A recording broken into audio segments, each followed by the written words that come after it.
लेकिन गाड़ी आती है 13 क्विंटल अनाज लेके कि फलाना माध्यमिक विद्यालय में 13 क्विंटल अनाज जा रहा है, लेकिन अनाज उतरता है वहाँ 5 क्विंटल, बाकी 8 क्विंटल अनाज वहाँ से आगे बढ़ जाती है गाड़ी। और उसी प्रकार अन्य विद्यालयों में भी यही दौर चलते रहता है और एक जगह सारे अनाज ब्लैक हो जाते हैं, हेडमास्टर साहब को कैश में पैसा मिल जाता है। इस प्रकार ये जो हर महीना कई वर्षों से प्रकार का स्कैम चल रहा है और कॉन्ट्रैक्टर इसमें एफसीआई का गोडाउन, हेडमास्टर, सारे लोगों का नेक्सेस है। एक बहुत बड़ा करप्शन हो रहा है जिस पर किसी का ध्यान नहीं। एफसीआई में तो लोग कहते हैं कि करप्शन है, लेकिन जो मिड डे मील योजना में ये जो सारे लोग का मिली भगत से जो चल रहा है करप्शन, ये जानकारी मुझे भी नहीं मिलती और इस पर लोगों का ध्यान भी नहीं जाता है। वो लोग सिर्फ देखते हैं कि बच्चे खिचड़ी खा रहे हैं तो खिचड़ी खराब है, फलाना खराब है, टीचर, वो सब तो अलग मुद्दा था। इसमें जो कॉन्ट्रैक्टर हैं वो कहीं दूसरे जिला के थे और बात ही बातों में उन्होंने सारा कच्चा चिट्ठा खोल दिया। एक कॉन्ट्रैक्टर की बात नहीं है, ये हजारों कॉन्ट्रैक्टर और हजारों हेडमास्टर और हजारों कर्मचारी मिलके बड़े स्कैम को कई वर्षों से दीमक की तरह खोखला कर रहे हैं। सारे सिस्टम में घुस के इस सिस्टम को कोलैप्स कर दे रहे हैं।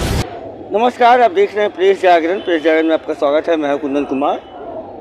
एक मामला अभी सामने नजर आ रहा है। मिड डे मील, आप लोग को पता होगा कि मिड डे मील सरकारी स्कूल में चलता है और उससे जुड़े हुए कुछ ऐसे सवाल खड़े हो रहे हैं, जैसे कि मिड डे मील में रजिस्ट्रेशन जो होता है वो बड़े पैमाने पे होता है, नंबर बढ़ा दिया जाता है। ये स्कूल में बच्चे जो हैं वो कम पहुंचते हैं और पूरे बच्चे का जो रजिस्ट्रेशन है उतने पे अनाज दिया जाता है। हमारे साथ मौजूद हैं एक युवा और उन्हें ये इस बात की जानकारी आई है, इन्होंने कुछ सर्वे किया है, उस पर हम उनसे जानते हैं कि क्या माजरा है ये मिड डे मील का, क्योंकि बहुत बड़ा मुद्दा है। मिड डे मील से बहुत सारे गरीब बच्चों का जो है पेट भरता है वो और पढ़ने जाते हैं उसके लिए। तो आप बताइए क्या है मुद्दा, क्या बताना? मेरा नाम धीरज नायक है, नवादा जिला मेरा घर है।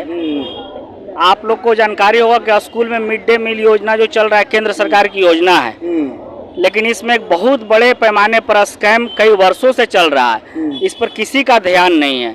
एफसीआई में तो थोड़ा बदलाव किया गया, वहाँ जो करप्शन है वहाँ रहने दीजिए। मैं स्कूल की बात कर रहा हूँ, मध्य विद्यालय जो मिडिल स्कूल में जो चलता है प्राथमिक विद्यालयों में, होता क्या है कि अभी तक जितने भी बच्चों का रजिस्ट्रेशन या नामांकन होता है वह ऑफलाइन प्रक्रिया से ही होता है, अभी तक ऑनलाइन नहीं हुआ है उसमें। और ऑफलाइन में होने में क्या होता है, रजिस्टर पर हेडमास्टर साहब के द्वारा 1100 बच्चों का रजिस्ट्रेशन है, नामांकन है। कहीं मिडिल स्कूल में 1100 बच्चों का, प्राथमिक में 300 बच्चों का, लेकिन उपस्थिति जो होता है बच्चों का, आप अगर सर्वे करेंगे उपस्थिति 70-80 बच्चे आ रहे हैं। अगर 300 बच्चों का एडमिशन है, 1100 बच्चों का है तो 200 बच्चे आ रहे हैं।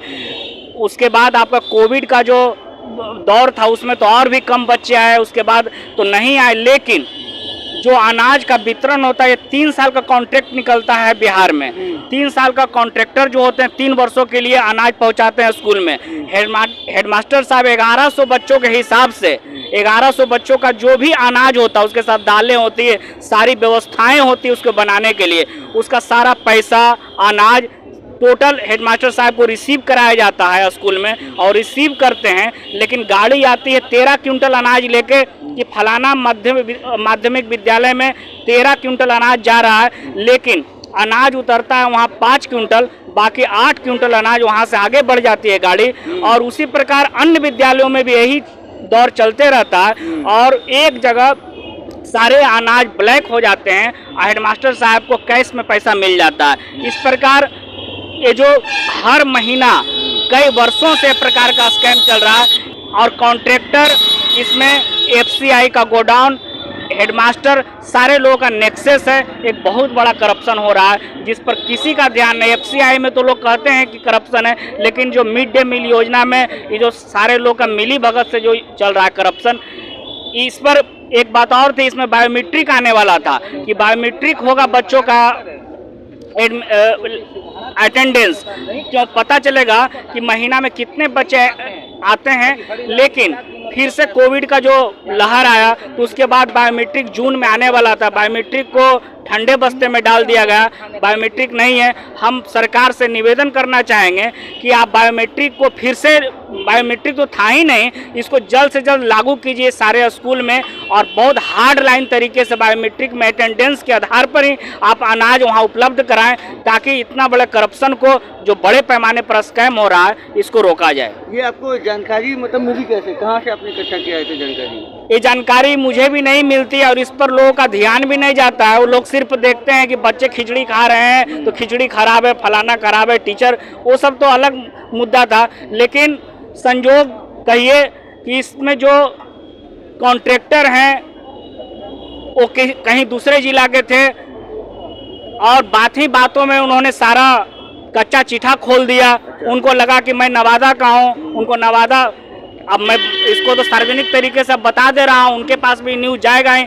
लेकिन एक कॉन्ट्रैक्टर की बात नहीं है, ये हजारों कॉन्ट्रैक्टर और हजारों हेडमास्टर और हजारों कर्मचारी मिलके बड़े स्कैम को कई वर्षों से दीमक की तरह खोखला कर रहे हैं। सारे सिस्टम में घुस के इस सिस्टम को कोलैप्स कर दे रहे हैं, सिस्टम में बैठ गए हैं जड़ जमा के, और पूरी तरह से इसको बर्बाद कर रहे हैं। और सरकार लाखों रुपए दे रही है बच्चों के नाम पर, पोषण के नाम पर, विभिन्न तरह का उसमें मेन्यू है, और सारे मेन्यू को इन लोग खा जा रहे हैं। और बच्चों को 70-80 बच्चे का अटेंडेंस होता है, और 1100 बच्चों का सारा मेन्यू का जितना व्यवस्था का जो पैसा आता है, इन लोग सारे गटक जा रहे हैं। इसलिए बहुत बड़ा करप्शन अपने आप में बिहार में है, और बायोमेट्रिक आने से इसे हम बहुत हद तक दूर कर सकते हैं, क्योंकि बायोमेट्रिक से होगा, लेकिन बायोमेट्रिक को भी हार्ड लाइन से लागू करना पड़ेगा, तब हम जाकर इस पर कुछ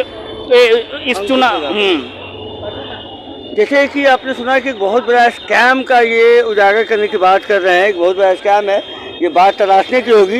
लेकिन कुछ दिन पहले ही नीतीश कुमार ने अपने डीएम को आदेश दिया था कि वो स्कूल में जाए, मिड डे मील की जांच करे, और खुद डीएम जो है हर जिले के अपने अपने क्षेत्रों में वहाँ के स्कूल में गए, वहाँ पे बैठ के खाना खाया। लेकिन ये स्कैम का पता नहीं चला है। बहरहाल जो भी हो, ये बात देखने लायक होगी। इस बात को हम लोग आगे ले जाने की कोशिश करेंगे। अगर इस बात में सच्चाई आती है, अगर स्कैम है तो बहुत बड़ा स्कैम है बिहार सरकार के लिए, भारत सरकार के लिए। बहरहाल अब बने रहिएगा प्रेस जागरण के साथ। तब तक के लिए धन्यवाद।